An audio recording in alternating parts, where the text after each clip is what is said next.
Wednesday, November 6th, 12:47 p.m. This is episode 2 of the Mandolin Blog. I meant to say this last time, because it wasn't yesterday, but last Tuesday I went up to Memorial Hall at UNC campus in North Carolina and saw Chris Thile play solo, which was pretty completely astounding. I don't want to gush too much, but it was probably in the top 5 greatest concerts I've ever seen. He was playing a mixture of pretty much everything that he's ever done. He did a little bit of Punch Brothers, a little bit of Steely Dave's. He did a lot of Bach, of course, because that's the most recent release.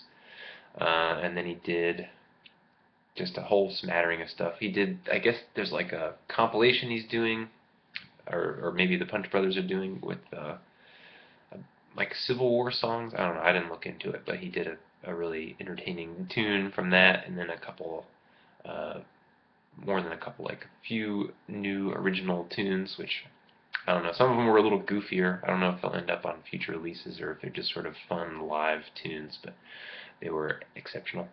And then right in the middle he played the Partita number 1 in B minor in its entirety, all 8 parts of it, non-stop, just flowing from one movement to the next without stopping, and it was just incredible. Everybody was kind of like on the edge of their seat watching him, and he just did it perfectly, of course.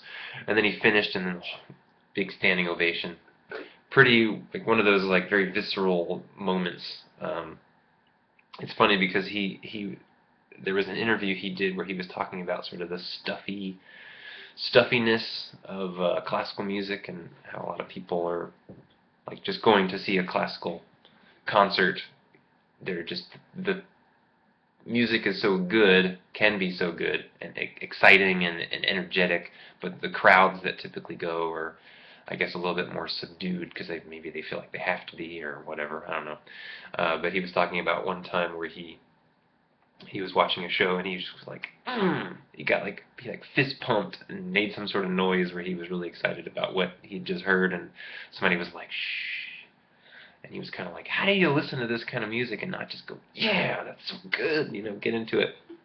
And it was funny that he had mentioned that in an interview, because that's exactly how I felt after listening to him play that whole thing in B minor in the middle of that concert. I was just like, fuck yes, that was so good.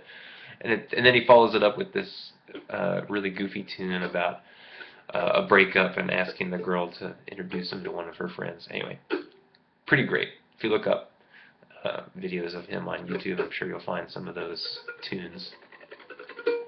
Anyway, so getting together with a buddy of mine tonight to play some tunes. I'd like to get this whole thing, this extra tailpiece or neck extension or whatever you want to call it, scooped. You know, if you've seen those, people will take maybe after the 24th fret or so, then you just kind of cut the rest of the thing in half and sand it down, just to where I don't click-clack my pick against it so much. But I did take the pick guard off of this guy just because, I don't know, thought it looked cooler without one. Most famous mandolin players anyway have mandolins that don't have one on it, and I don't really use it as a thumb or a finger rest, and I don't hit it when I'm picking, so I figured that's probably safe. So anyway, that's about the news for this time. I'm going to do another instrumental this week from this same Hal Leonard book that I showed last time. This is Whiskey Before Breakfast, and we'll see if this goes better than the last one.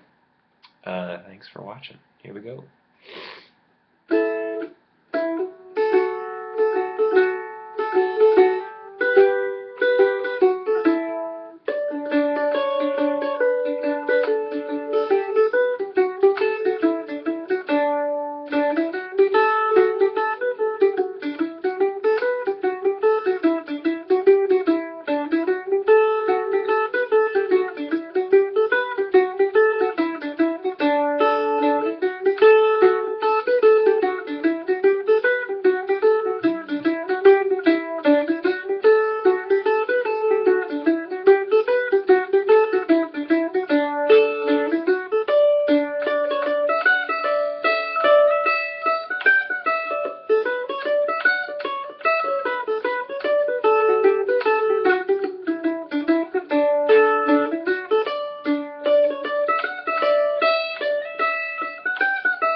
Anyway, alright, thank you for watching. See you next week.